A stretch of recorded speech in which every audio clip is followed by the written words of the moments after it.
Welcome back, everyone, to another episode of the Richie Hicks Jr. Sports Podcast. I am your host, Richie, here with my guy out in San Antonio, Texas, Mr. Mike Zappy. How you doing, boss? Well, my bracket is busted already, but I'm still in good shape. I had Kentucky going down a little later, but hey, no big deal. It's just one game.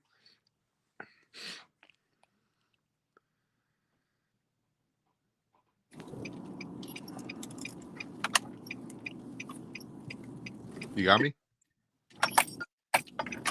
Yeah, we're good, Zappy. I'm just linking this out. Keep talking, bud. So yeah, no, just over here, watching the tournament. It was pretty incredible to see Kentucky go down to Oakland here a little while ago. I don't think many people saw that one come in, and just looking at the statistics from Bleacher Report saying that majority of the brackets are busted, with the exception of the one, the only Bijan Robinson. His bracket is still perfect. It's still day one, so things can change in the next couple of hours as these final games get completed, and we have another round of 16 games tomorrow. Man, I love this time, dude. March Madness. Nothing like it. How's your Yeah, bracket it's looking it's for? definitely not as sexy as it did before it all started. I mean, I certainly didn't have Oakland pounding on Kentucky and knocking them out early. Didn't have that happening. I didn't have Kentucky going too far, but I definitely had them winning this first matchup.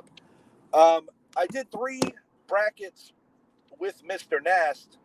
Two of them I had Houston winning it all, and in the third I had UConn, with North Carolina, if I'm not mistaken, being the victim in the final at least twice.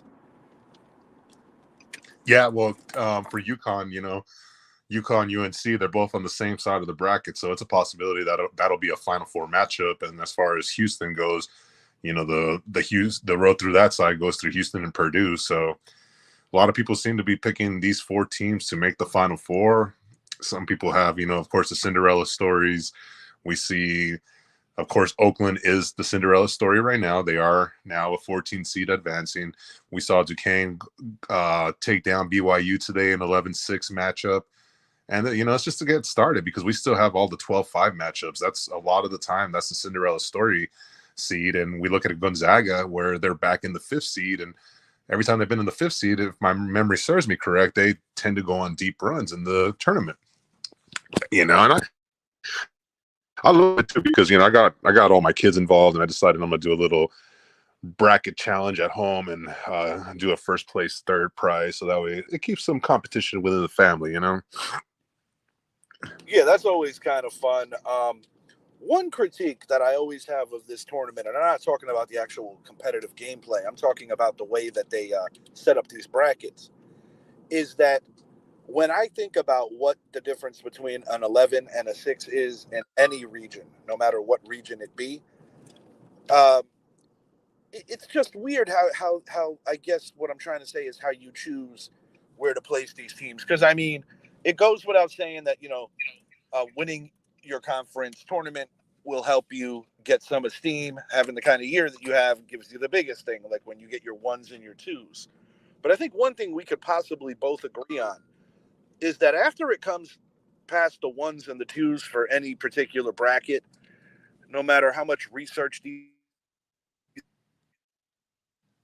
guys do on where to place teams, sometimes it goes with notoriety, with what conference you play in, etc.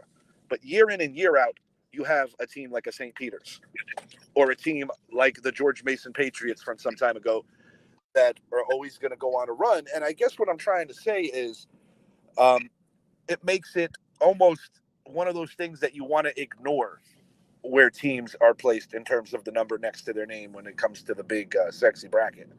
I think that's what I'm trying to get at.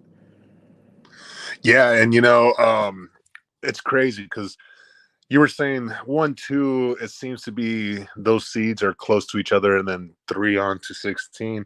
It's a bit of a difference, but we've seen twice since 2018. I want to say that we've seen a number 1 seed go down, and one of them was Virginia, and then the other one was Purdue, and it brings a question: are we going to see one of those go down this year with UNC? I mean, UNC is still in it. Are we going to see Purdue? Are they going to live up to their name and get spoiled yet again in the first round? Houston, the way they they dominated the regular season to just be embarrassed by Iowa State in the Big 12 Conference Championship game. It makes me wonder what Houston team are we going to see? Are we going to see the team that pretty much ran their way through the season? Or are we going to see the team that just completely flopped at the end of the season heading into the NCAA tournament? My friend, I have UNC and many of my brackets coming out victorious. I like this UNC lineup. I like how they're being led right now by Armando Bacot and RJ Davis. I think this team came back for one more run just because we saw how the season ended for them. We saw Caleb Love transfer to Arizona. We saw Brady Minnick retire. But this team is deep, and based on recent history, it shows that things are on UNC's side, that they're going to make a deep run. A team like Connecticut, every time they've had a situation like this, they've always get knocked out in the Sweet 16. So I don't necessarily think they're going to be knocked out in the Sweet 16, but there's just I think we're in for some beautiful magic in this tournament this year. Yeah, no question.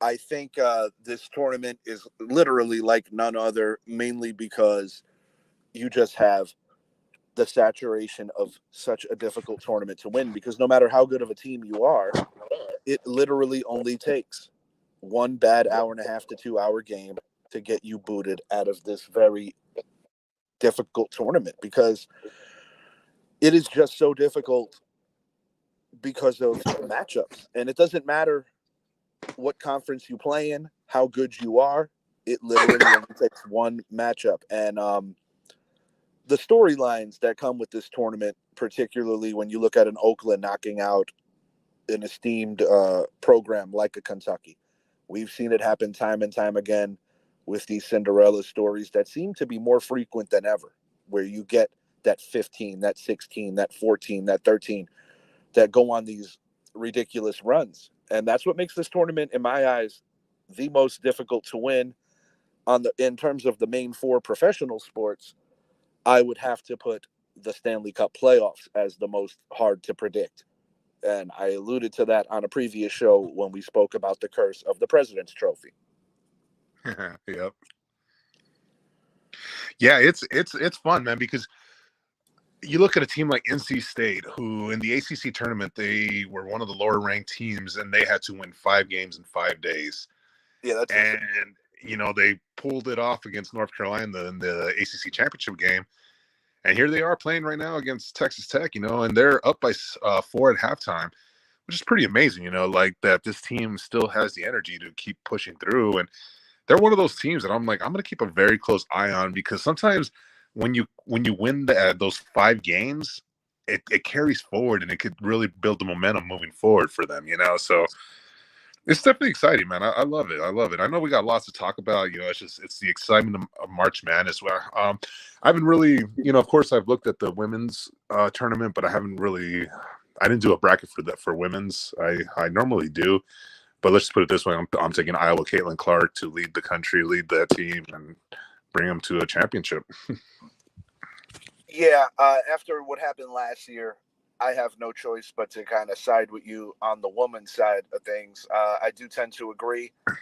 I'm going to stick with Houston as the team that I think is going to win it all, mainly because it's just my gut intuition. It has very little to do with research and very little to do with, because at the end of the day, when you look at your top 3 teams in each region, you can make a legitimate argument that all of them are capable or should be capable to hold up to what the nation thinks of them. But I will say this: out of all of those top 3s, given the region, Kentucky was the one that I felt was the most vulnerable, and it came to fruition rather quickly. Yeah, and it's kind of one of those that John Calipari and his teams, ever since that year where he had Anthony Davis and they took down North Carolina in the championship game, he's really never been able to put a roster back, because to me, I've always considered the Kentucky to be more of the university that's a one and done as far as players come in, because of the rule that NCAA has now, where you have to be in collegiate sports at least 1 year. But it seems like a lot of players just go to Calipari, get the fame, and then get out and get drafted. I mean, there's a long list of players that are now featured in the NBA from Kentucky, but sadly, they only have one championship to show for it over a long period of time, and this is a team that you go back to the days with Adolph Rupp and how they just dominated the country. And then, of course, we know about the historical value between them. And then we look at them in 98 going after a Tubby Smith, and he brings another championship to that team. But it's really been quiet for them. You would think that a John Calipari would be able to lead them to more championships, but yet it's another year of defeat. And I think it speaks volumes once again on just how extraordinarily difficult it is to win that particular tournament. And it also is a reminder that although many of the young men that are in this tournament and young women on the other side are going to be playing at the professional level in a short time, they are still not professionals. They are still collegiate athletes. And it also does kind of go into the variable of the upset. But it's a phenomenal tournament to watch.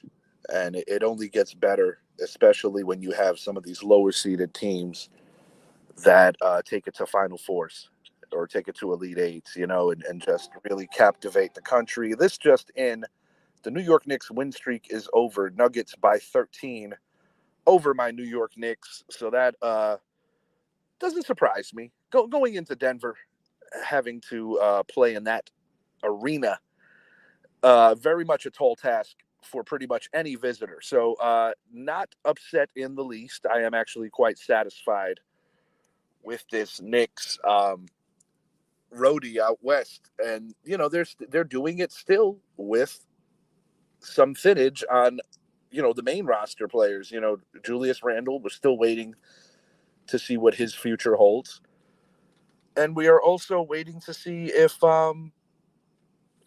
when OG's going to be at full strength. He has unfortunately been amazing when he's in uniform, but he's been dinged up. Bogdanovic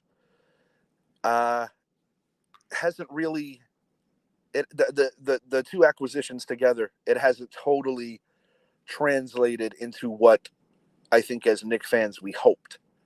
Having said that, it is still excellent depth to have going into the playoffs, assuming that OG and Randall are going to be right for that tournament. Yeah, man, I like it. And I mean, you're talking about the Knicks, and obviously they had the 13-point loss in Denver, which is no easy task for any team. I mean, Denver is tied with OKC for the number one seed in the West. But for the Knicks, man, I mean, you guys are now, you're only 3 percentage points ahead of Orlando. You have 41 wins, 27 losses. They have 42 wins, 28 losses. And we're talking about home court for that first round of the Knicks and Magic. And I mean, it looks like it's going to come down to the very end, as both the Magic have 12 games left on their schedule, and New York has a few more. So that's the positive thing for them. They have 14 games left, but they have to maintain their distance to be able to try to take over the number 3 seed over Cleveland, in order to, that way they could be facing Indianapolis or Indiana. But they got some work. And like you said, OG and Julius Randle, when will they come back? Will they be back? What kind of effect will they have moving forward and things like that? So it's a very interesting thing, because out in the East, when you look at everyone but Boston, everyone's fighting there, and it's I think we're going to see some good playoffs in the Eastern Conference. Obviously, I'm not looking at Chicago and Atlanta. I think those two, while they're in the play-in, I don't think they're going to do much. I think they'll be, Chicago might beat Atlanta in that first game, and then of course they'd have to play the winner of Miami, Philadelphia. And the one thing was, if you're the 9 or 10 seed, you only get one loss, whereas if you're the 8 seed, you get 2 losses. Yeah, ask Miami how valuable that was last year. And truth be told, especially in the Eastern Conference, I don't see that Cinderella story coming to fruition for a second consecutive year with any of the lower seeded play-in teams. In reference to you saying about the Knicks jumping to 3 or trying to, I'll be honest. I don't necessarily like that Indiana matchup. Even though the Magic have had success against the Knicks did win the most recent matchup. What I like about the idea of the Knicks playing the Magic in the first round it's a relatively easy trip from New York to Orlando, regardless of who is the 4 versus who is the 5. And in the other aspect of it, while being a native of outside of Orlando and seeing the buzz that this young Orlando team is starting to bring, um, one thing I will say, being in the house for multiple Knicks Magic games, is that is in some metrics the Knicks home away from home in terms of crowd support. Now, granted, the Magic are a better team than when I saw them on opening night for the Magic a few years ago. I also saw them more recently with Brett. And one thing I will say is the Knicks just have so many transplanted to New Yorkers here in the state of Florida. In Miami, while you still get a great bunch of Knicks fans, I think Miami holds a home crowd a little stronger than Orlando does. And I guess in a funny way, I'm challenging Orlando to see if they can make a liar out of me. But truth be told, um, I recall a record-setting night for the Knicks in three-point field goals on Orlando's home opener a couple of years back. Obi Toppin, who is no longer a member of the Knicks, had a free lane where he essentially did a dunk contest dunk in game. But yeah, I remember that. yeah, I was in the building. I was in the 7th row. We were enjoying ourselves. But the point is, when the Knicks took a substantial lead, the decibel level in that place sounded like a mini Madison Square Garden. And I say mini because Amway, while I do think Amway does a good job in terms of housing some noise, there are very few arenas in this country that rival that kind of feeling that Madison Square Garden gives. Well, that's why Madison Square Garden features the big name Floyd Mayweather fights or the big heavyweight matchups. I don't think we'll ever see a big title fight like that at Amway. Probably not. The thing with Orlando, and not just in terms of the Orlando Magic organization, but I'm talking about the city in general. While I have a high reverence for it, and I do love Orlando because, I mean, hell, you lived out here for a while. I live here too. It is very transient in terms of that aspect of it. And it also goes with the history of Orlando Magic players. I mean, you go back to the origins of the organization, Nick Anderson essentially being their first star. He was immediately superseded and became a support level guy because of the dynamic duo of Shaq and Penny. Fast forward about 15 years later, decade or so later, Dwight Howard is the face of the franchise. And now you have Banchero. So, I mean, it is exciting. And I'll be honest, I've never, in my lifetime, the New York Knicks and the Orlando Magic, or not just my lifetime, in their histories, have never crossed paths in the playoffs. Really? I was cheated out of it.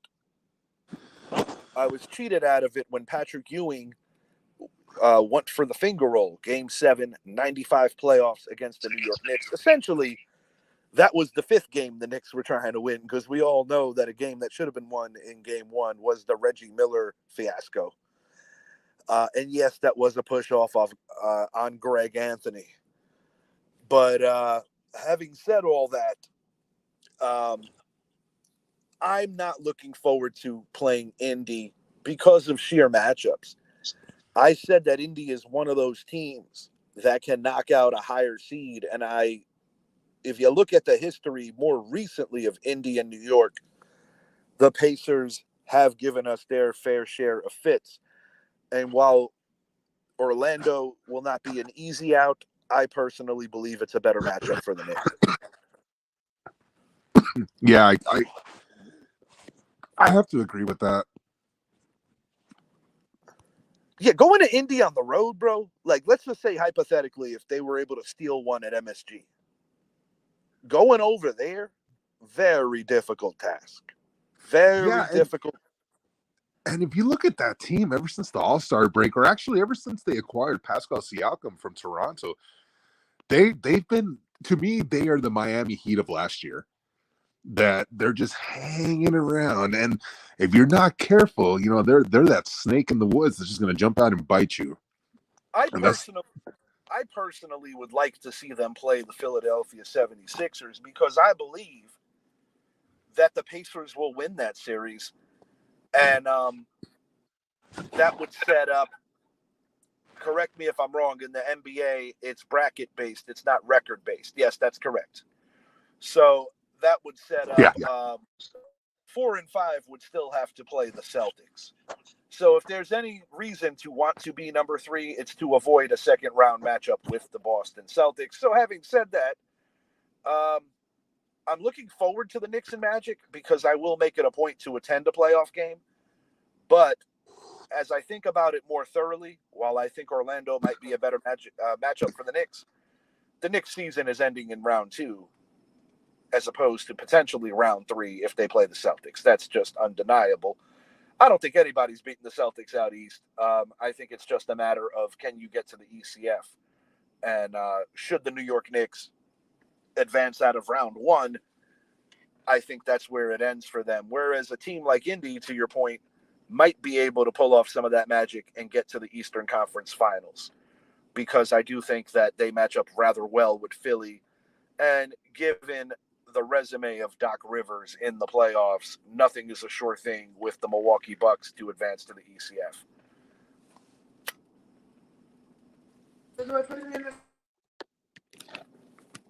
Yeah, no, definitely, man. It's interesting. I like that matchup, and it's sad because I've been saying this for a while that to me, Philly is it's the same story New Year. We've been waiting for this team to take the next step, and last year Joel Embiid steals the MVP from Jokic and his possible what should have been his three-peat. And what do? They lay an egg in the playoffs, and it's the same song. Yeah, now you don't have James Harden there. You don't have all this talent that you had, and nothing is coming of it. And it's almost to the point where Philadelphia, man, like, look, you've got to trade Joel Embiid before you lose his value because obviously it's not working. It's just not working. You got to move on from it. And I agree with the matchup there because there's definitely some intriguing matchups in the East. I could sit here and say the West. It's all about obviously the road's going to go through Denver in the NBA Zappy, because I don't they're mean to defending. interrupt you, pal, but I think you're coming in slightly scratchy. You got me now. That's a little smoother, yes, bud.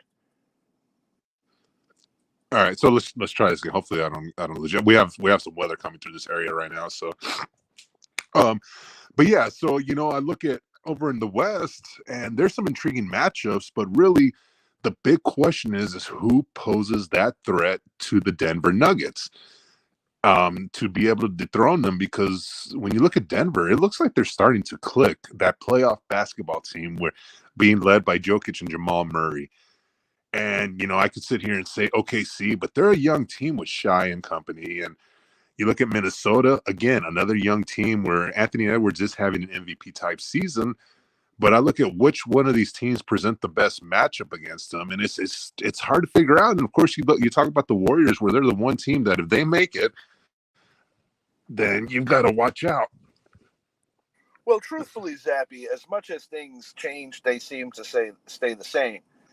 And I believe, based on just playoff experience and certain points of rosters that bear some serious talent, I believe that it's not the Minnesota Timberwolves that's going to do it, or any of those other top seeders. I don't have the highest opinion of the Dallas Mavericks either. I believe that even though I'm picking the Denver Nuggets to go to their second consecutive finals and probably play the Boston Celtics in what would be a rather epic NBA finals,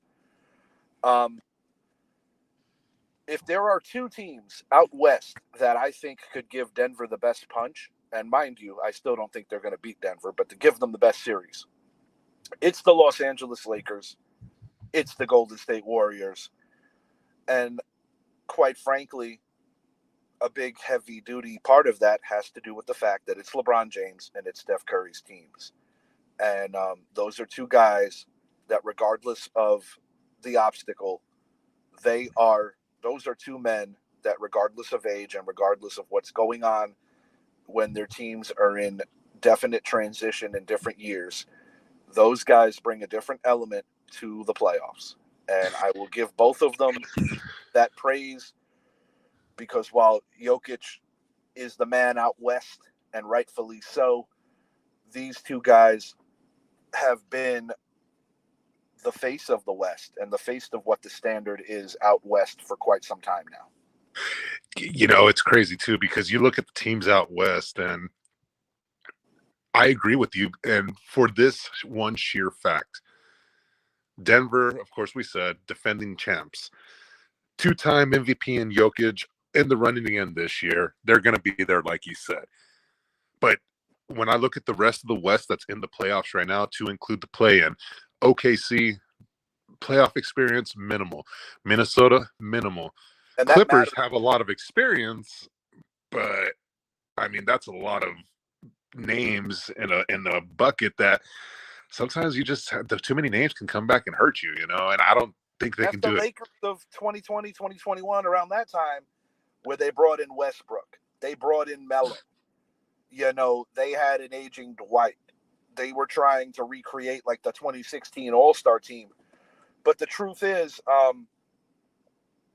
the reason why I think the Lakers have a puncher's chance is because if LeBron for a straight week can turn the clock back a little and play his brand of basketball where he is a super facilitator as well as averaging close to 30 a game, you have guys on that roster that can elevate their games. Guys like Austin Reeves, guys like the big question mark, like a big man, like an AD.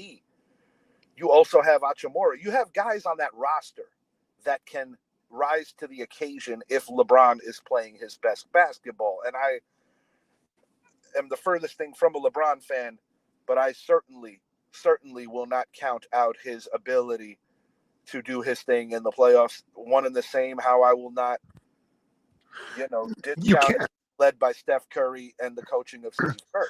You can't because, like I was saying, with the West, I mean Dallas. All right, their playoff experience, championship experience is Kyrie. With Phoenix, it's KD. With Lakers, it's LeBron. Obviously, that's the common thing. It's LeBron, Steph. These are guys that were teammates of theirs. And the big thing about KD going to Golden State, bringing titles, but then the Warriors still won without him again. And we're seeing again that these teams need Steph, or these players need Steph. So no, I absolutely agree. And when you talk about Draymond, Clay, who his career has kind of been rejuvenated ever since he's been sent to the bench, and it has definitely helped that Warriors team out. The biggest issue for me with the Lakers and the Warriors is going to be health, because if Steph Curry's on the court, yeah, they're dangerous. But if he's not there, that Warriors team doesn't have a chance. And for me, well, yeah, LeBron's got to bring it. I look at the Lakers succeeding through AD, and if he's not in the lineup, I believe their playoff chances are shot. I thought they could have won last year if they would have just kept going through AD. I tend to agree with you, Zappy, on that point. AD is actually more important to their success than LeBron because of the sheer fact that you know what you're going to get from LeBron, but you don't know what you're going to get from what you need to get from a guy like AD. Because if AD could at minimum make Jokic really work, they have an opportunity to pull off the upset. And as the Warriors go, while I don't necessarily think that it is the ideal matchup for the Golden State Warriors, you can never take for granted the championship pedigree from Golden State, nor can you lose sight of the fact that repeating in the NBA is a very difficult thing. And the last team to achieve that is the Golden State Warriors. Definitely. And I mean, oh man, it's just, I'm loving this, man. 2 weeks left of basketball, 3 weeks left of basketball, really, because of all the off days and all that. But no, man, I think championship pedigree goes a long way, especially in the NBA, where the NFL, it's a little different because there's more players on the field. There's a lot more going on. The roster overhaul that happens more Yes, frequently in the NFL than any other sport. correct. And in NBA, you've got 12 to 15 guys, 12 guys suit up, but a lot of time you're only using 7 or 8, especially come playoff time. Absolutely. And my point about with my team. with Yeah, Ertz and Bogdanovich. If exactly. if OG and Randall are clicking on all cylinders and healthy, that's going to eat a lot of minutes from those two particular guys. But it's going to be interesting. Going to hit on my New York Giants for a moment. Giants are making some cap space. They bring back Isaiah Hodgins after cutting him. That's kind of exciting to a level because not because Isaiah Hodgins is some kind of massive game changer, but when you're under reconstruction, you need to have depth. There's a draft coming up. Hodgins had an excellent 2022, not so much an excellent 2023, but I do like the fact that guys familiar with this system are indeed coming back. The Giants also signed swing tackle from the Detroit Lions, Matt Nelson, in what has been a true overhaul of the offensive line. I believe that part of the motivation of doing this is that the Giants have religiously struck out on building the O-line through the draft. And when you look at the signings, they go to Vegas, they go to Green Bay. Now they're going to Detroit. There's still a possibility that maybe they draft a guard in a latter round. The and point is the New and York not to Giants mention, are going towards guys that have proven that they can have some form of success in the league as opposed to drafting because they have been burned outside of Andrew Thomas investing in the draft at these positions. yeah, and not to mention, not only bringing in a Runyon from the Packers, bringing in the guard slash tackle from the Raiders. We also brought in the Raiders offensive line coach. Indeed. And and I definitely think he was an upgrade over what you guys had last year. But yeah, if there's one thing we know is last year you guys hit it right with your draft pick at center. Where the Giants have struggled is, the Evan Neals of the world, and they're not the only one. It happens. Eric Flowers was another example of that. Some guys look good against college athletes, but when you're getting the best of the best, sometimes it doesn't work out that way. And one thing, Zappy, that I got to mention, I believe that coaching truly matters because if you look at a guy like an Evan Neal, moves on to another team, performs better. Our former center, I'm having a bit of a brain fart. He won John Feliciano. John Feliciano, yeah. Yeah, I always confuse him with John Halapio. He had a bit of a resurrection. We did cut Kevin Zeitler, who was playing good football. That was more of a money move. It wasn't about performance. He was released by the Baltimore Ravens most recently. I'm not 100% sure if he has found a new home. But the ultimate point that I'm trying to make here is that they're doing it a different way. And when you lose a face of the franchise, so to speak, in the form of a Saquon Barkley, what I like about what the Giants are doing is that they are aggressively building this team from the inside out. I like that they acquired Brian Burns on the other side of the ball. Some people might believe that it's an overpay, but when you got to get what you got to get and you really believe in the player, I like it. You pair him with Kayvon Thibodeau. You hope for an Ojulari health sighting. You have one of the best football players at his position in a Dexter Lawrence. And it leaves you the opportunity to possibly add one more talented player via the draft, which I do think is on the table. I think the Giants, in terms of being a better team for the long haul, are a lot better today than they were, say, a month ago. Yeah, they've had a good off season for sure. I mean, I'm still concerned with the team you needing to address, for example, your number one receiver position. Um, Even if you have an offensive line, you still need guys that are going to catch the ball. Sometimes a great receiver can help alleviate some of the things that a battle line will give you. Um, I look at the defensive side of the ball. You've talked about a linebacker. You need another cornerback. I still think you guys need a quarterback. Yeah, I just quarterback goes without saying, which I think in an ideal scenario would be had in the draft where you could potentially not dress him for the majority, if not the full year. Now, I did want to allude to some of this money that was saved by altering the contracts of Dexter Lawrence as well as Bobby Okereke. There is a meeting going down in the very near future where Tre'Davious White, who has ties to both Joe Shane as well as Brian Dable, will be in the Giant facility, potentially to ink a deal. That alleviates your cornerback situation. And even though he only played 4 games last year, having his first true injury in his career, I do believe that it's a substantial upgrade over Adoree Jackson. And you have an ascending player opposite of him in sophomore NFL man Deonte Banks. So I like what they're doing. I mean, I personally think in this draft, you can add a quality linebacker like an Edgerrin Cooper, possibly in round 2 or 3. Round 1's going to be interesting because there's some contingents in the Giant fan base that, although they acknowledge that we need a quarterback, are not exactly thrilled with the idea of drafting a J.J. McCarthy at 6 or possibly if we were to trade up at 4. And I will say this, the more and more I look at everything that's going on, I don't believe the New York Giants are trading up to 4. I think they're going to leave that to the Minnesota Vikings. What's going to be interesting is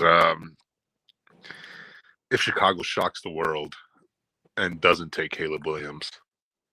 I don't necessarily think that would be as shocking as others believe. But then again, I don't necessarily know who they like more than Caleb. I mean, you allowed Justin Fields to be traded for next to nothing, a guy that I believe got a raw deal with Chicago, but gets a nice situation in Pittsburgh with a lot of stability, and you get to back up Russell Wilson for a year, and with the promise of probably being the team's future because he's still a relatively young guy.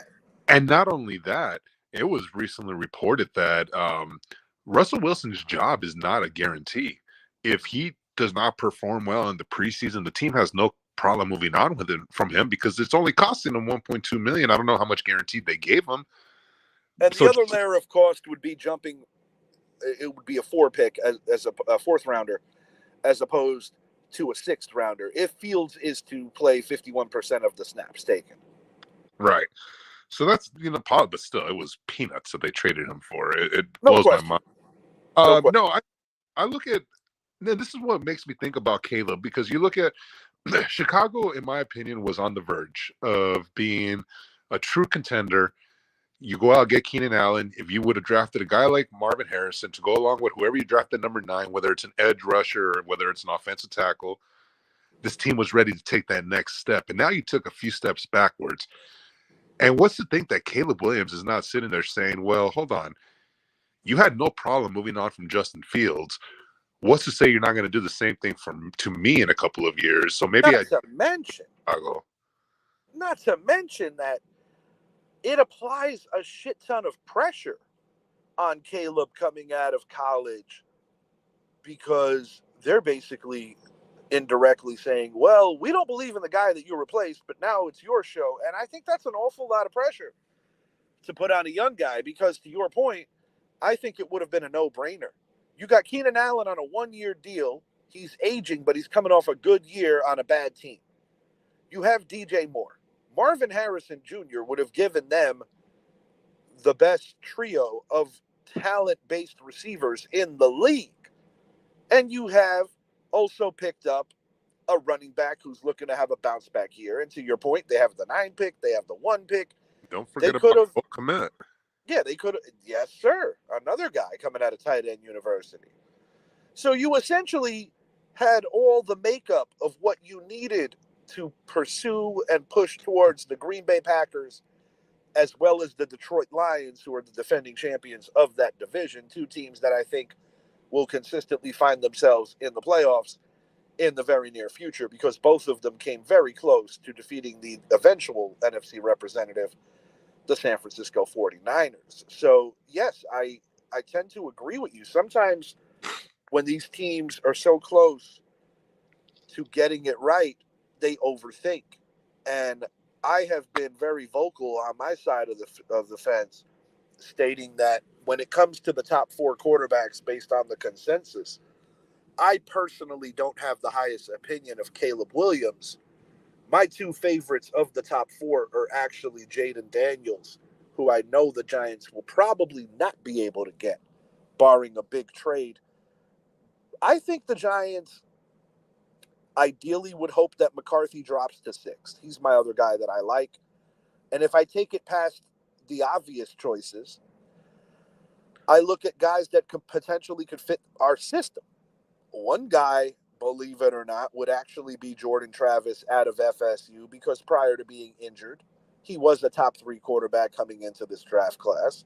Not to mention that his skill set actually does fit Brian Dable's offense. And I actually do have a high opinion of Spencer Rattler.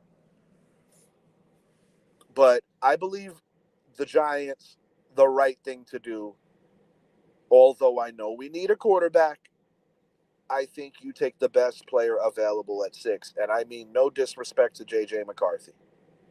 While I know that it's a position of need, I don't think it is needed to trade up when you have to still get a number 1 receiver. And you're going to have one of these 3 will be there. It's either going to be Marvin Harrison Jr., Malik Neighbors, or Rome Odunze. One of those 3 are going to be there. I think that's the pick at 6 if I'm a Giant fan. If I'm a Giant GM, I am a Giant fan. That is the pick. You go and get the best receiver on the board, and in round 2, there is still talent at the quarterback position, and you get the best of what's remaining. I love J.J. McCarthy. I just don't know if I love trading up to 4 to go get him. Yeah, there's a lot to consider. Like I said, the biggest question is, and I know the organization is going to ask this because that's what every organization asks, is J.J. McCarthy the guy that's going to bring championships number 5 and 6 or number 5, 6, 7, whatever the case, or is it going to be Daniel? And if you turn around and you see the Vikings do jump up, just say they jump to 5, they take them and the Vikings finally win Super Bowls, then it's going to, then looking back, of course, it'll be, man, the Giants messed that one up, So it's always catch-22 on this. Yeah, it's not an easy decision to make, but the God's honest truth is winning games later in the season cost them draft position. And I just don't believe in over trading because this is a bigger question. While J.J. McCarthy might be able to take a team to the promised land, is this worth trading like the way they did for, say, an Eli Manning? Because the God's honest truth is, I think it would be steeper to trade with the Chargers, and it would be smarter to trade with the Cardinals, because even if you traded with the Chargers, you still leave the door open where Arizona could trade with Minnesota, and you still don't get them. So it leads to a lot of things. If I'm the New York Giants, and we do know that next year's quarterback class is not exactly the best, I still think that when you have multiple positions on that offensive side of the football that need improving, I'm still a fan of thinking about the successor for Daniel Jones. But I also take into consideration that if you build this team properly, like truly properly, Daniel Jones might be able to work with some of these toys that you bring in, and you still might be able to find his successor in round 2. I don't think the drop-off from a J.J. McCarthy to, say, a Spencer Rattler is mountainous.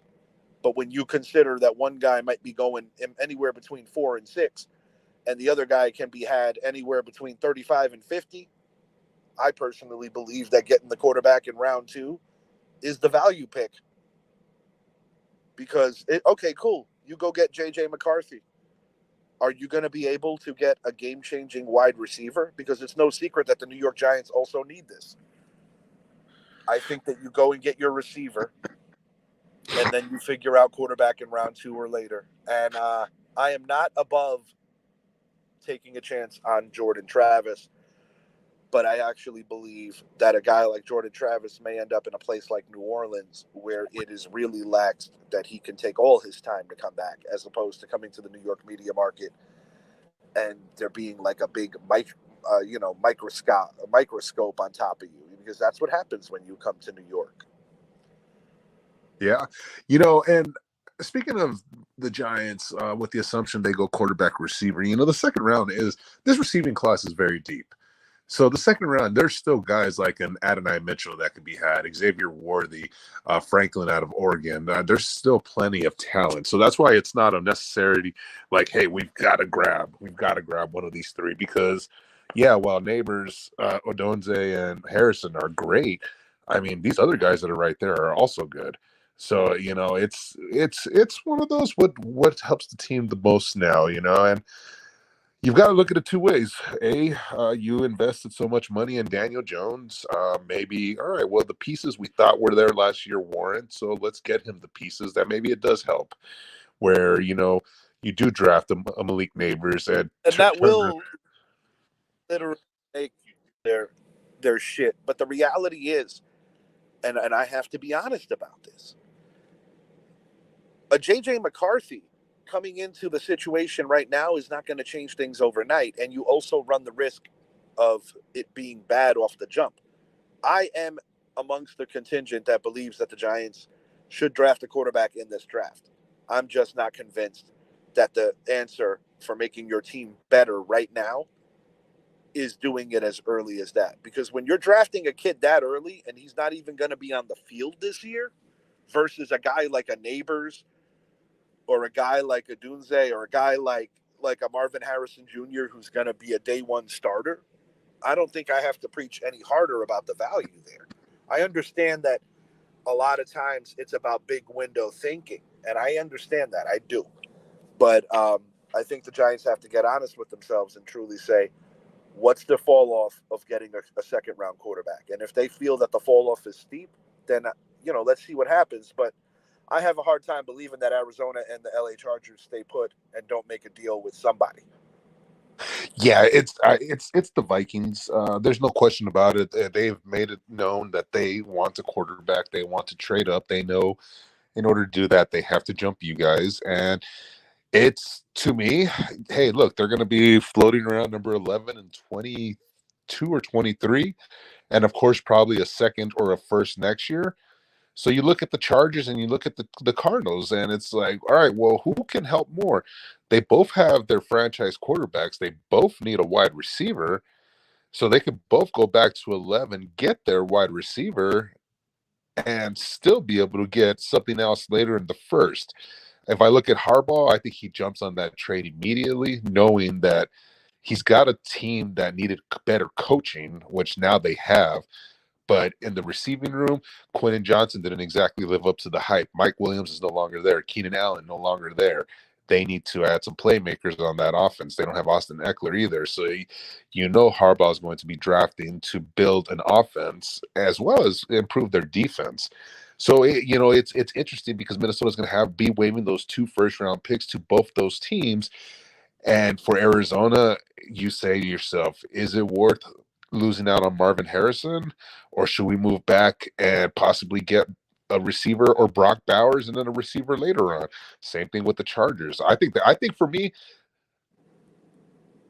yeah, both moves would be great, but I think seeing the Chargers move back, seeing the Cardinals take Marvin Harrison and then the Chargers move back to 11 and 23 would benefit them more than it would the Cardinals, in my honest opinion. I think they'd still be able to get the tight end of the future in Brock Bowers on that offense, which Jim Harbaugh offenses have shown time and time again. The tight end is very important. And then you look at them going back to the 20s as well, where they can still get a receiver, they can get a cornerback. There's a lot they can do. So the Vikings will be moving up. It's just a matter. It's going to come down to whether the Giants move up to 4. If they do not move up to 4, the number 5 pick will be the Minnesota Vikings, and then you guys will be picking likely Malik Neighbors or Rome Odunze, whichever one you love more. That's the way I look at it. I think Arizona's listening. But why would the Vikings offer all this to get up to 4 when they know they can get that at 5? And no team is going to blow Arizona away, in my honest opinion, unless I think Denver is actually liking Bo Nix. As crazy as that sounds, because when I look at Bo Nix, sometimes I think of a one Paxton Lynch, and we saw how that worked out for that It's team. scary because I do actually have a similar opinion when grading those two particular guys. Before we move it along to the final two things we're going to speak on here, I have one last question for you. If you're the New York Giants, what are you doing? Are you staying put at 6 and embracing the bigger picture in terms of knowing that you could still get some talent at QB in round 2? Or are you making sure that you get McCarthy? I've told you, I told you guys this midway through the season. I told you guys this at the end of the season. I said it at the end of the national title. JJ McCarthy is going to win a couple Super Bowls in the NFL. I think he has got the package, and not to mention he's a tall quarterback. I think the Giants would be silly to not go draft him because, like I said, you get him at 4, 5, or 6, wherever it is, and you can still get weapons for him in the second round. You still have Daniel. You have to have Daniel for one more year, so you still allow JJ to learn, but you still get the weapons there where you could possibly give yourself that offseason to where where Daniel Jones, DJ, is now Justin Fields, and you guys are trading him to somebody that needs a quarterback, that would need a bridge quarterback type thing. So, yes, I think you guys need to go after JJ McCarthy. All right. We're going to speak on Shohei to wrap up the final 9.5 minutes of the show. I do want to hit on one other topic before we do that. My New York Rangers busting up on the Boston Bruins, a 5-2 victory. Panarin with the hat trick. Points-wise, Boston and the Rangers still rather close because Boston has had a ton of overtime games, which when you get to overtime, you still get a point. The Rangers in the wins column are actually 5 better than the Bruins. I like what I'm seeing right now from all phases of what the Rangers are doing on the forecheck, at net, even with the backup goalie. I really think the Rangers are championship ready. And as I similarly said to the NCAA tournament, the NHL playoffs at the professional level are the hardest tournament to predict. But I'm going to boldly say this right now. I think the biggest threat to the New York Rangers is actually the Florida Panthers, not the Boston Bruins. And I believe the New York Rangers will be representing the Eastern Conference in the Stanley Cup Finals. And I think we're going to have 30 years in the making a rematch with the Vancouver Canucks. To be continued. We'll see how that plays out. Before we get out of here, most definitely want to hit on a very controversial topic. Ohtani and his translator, Zappy. Let's let it rip. This is such a hard one to speak on because we don't know all the details yet. I think we're going to find out more, but we know Ohtani recently fired his translator for what was assumed to be theft, gambling going on, and we're talking about $4.5 million. And now the bigger question is, how the hell is Ohtani not aware that $4.5 million is missing? And secondly, you can't tell me he's not involved in this. So, of course, one way to clear yourself is you get rid of that person immediately because then it takes the attention off of you right away. But the bigger question is, what if Ohtani is involved? Yes, he was not betting on baseball games. Nevertheless, Yeah, he was betting looking. is betting. He was looking to move that money somewhere that wasn't exactly savory on the common sense eye level. And this is the thing. Rob Manfred has been under all kinds of scrutiny for many different things during his tenure. Whether it be somebody like a Big Papi getting in the hole when, on a situation where he couldn't be penalized, was tagged for using performance enhancing drugs. But guys like Bonds, Clemens, A-Rod, the list goes on, have been banished from any inkling nor a thought of the Hall of Fame. Then you get a guy like a Scott Rowland or a Joe Mauer who gets in. But yet you have players like a Thurman Munson and a Don Mattingly who are not in. And it opens up this whole layer of now it's the Hall of Mediocrity. Let's talk for a second about the controversy surrounding the Field of Dreams game. Shoeless Joe, he's not in. Pete Rose isn't in. They don't want to go after Ohtani. Ohtani is your poster child for this generation of baseball. And this is where it once again opens up a big to do about Rob Manfred credibility. What is MLB doing? Da da da da da. Yeah, this is definitely this will be a huge accountability issue because we have seen baseball struggle over the years to get back to what they were before the strike. Indeed. And whenever you look at something like this, I mean, we saw Calvin Ridley get suspended for a year. We saw Miles Austin, a coach, get suspended. We've seen other NFL players get suspended for similar accusations, and we know baseball's stance on this. We know this because, like you said, a younger man by the name of Pete Rose is still not in the Hall of Fame for a very similar thing. Yes, he was betting on his games, but nevertheless, betting is betting.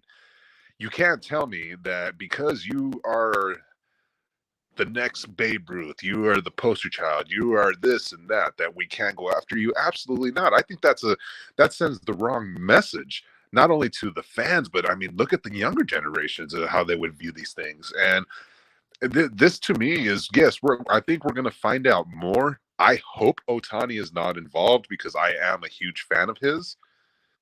But I just think we would both have to be very, very oblivious and not be life experience where we are in terms of our life and our ages to assume that there isn't something that doesn't smell moderately fishy, because it's one thing if it's like 500K, 200K, something.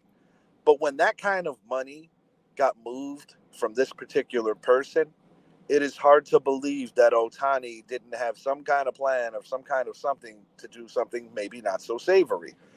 And I do believe that when the knee-jerk reaction, everything that came with it, it just don't look good. And Rob Manfred and MLB saying that they don't have any intentions of pursuing Ohtani right now, while that could of course change, it just kind of gives you the same stale disappointment with the powers that be in Major League Baseball, because let's take it back to the steroid era. They did not give a shit until Congress did, and that made it all the more worse. You take a guy like a Roger Maris. We know the story. During his days still being alive, never truly recognized as the single season home run king for MLB. Mark McGwire wants to hold his bat. Mark McGwire was a big liar. So was Sosa. So was Palmeiro. So were other guys. Then you got the Balco thing. And it's just one of these things where Major League Baseball cannot afford to take the initiative and put principle above dollar signs. They cannot afford to do that this time around. no, they really can't. This is, I mean, it almost feels like will the feds get involved? Is it going to be that big? And I If think it the possibly feds get can. involved, Major League Baseball has no other choice but to watch it burn and take it as it comes. And, it's unfortunate because you have a feel-good story like an Aaron Judge who breaks the American League home run record, as I already alluded to, held by Roger Maris, formerly held by Babe Ruth. While Bonds and Sosa are still in the record books, as well as McGwire, that's the one that felt good. It felt wholesome because we knew that it was real. It wasn't with the assistance of anything. I'm not going to sit here and tell you that Barry Bonds wasn't capable of putting up similar, comparable, record-breaking stats, He because was he doing was it that. in Pittsburgh. Indeed. And in that era, everybody just assumes, oh, steroids. There's a lot of variables why the home run numbers got up, and it's just not because of steroids. No, he's one of the. I mean, I will say it. I've said it. He's one of the best hitters to have ever played, and he was Undeniably. he was hitting the home runs before he started the steroids. Obviously, we know that, yeah, age and stuff like that goes into play now, but it's like you said, man. You said it best. The steroid era, while a bad look, it saved baseball. It put asses back in seats. Stop insulting us, people. Death should not keep you out of the hall. Neither should not being clean but having a bad injury. Put Mattingly, put Munson in the hall. Give me Shoeless Joe. Give me Pete Rose. 20 seconds, Zappy. World Series prediction, real quick. Oh, damn. Let's go. You know what? Braves, Rangers.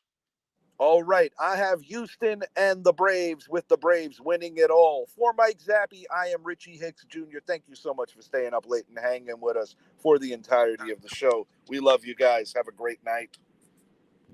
Night, night.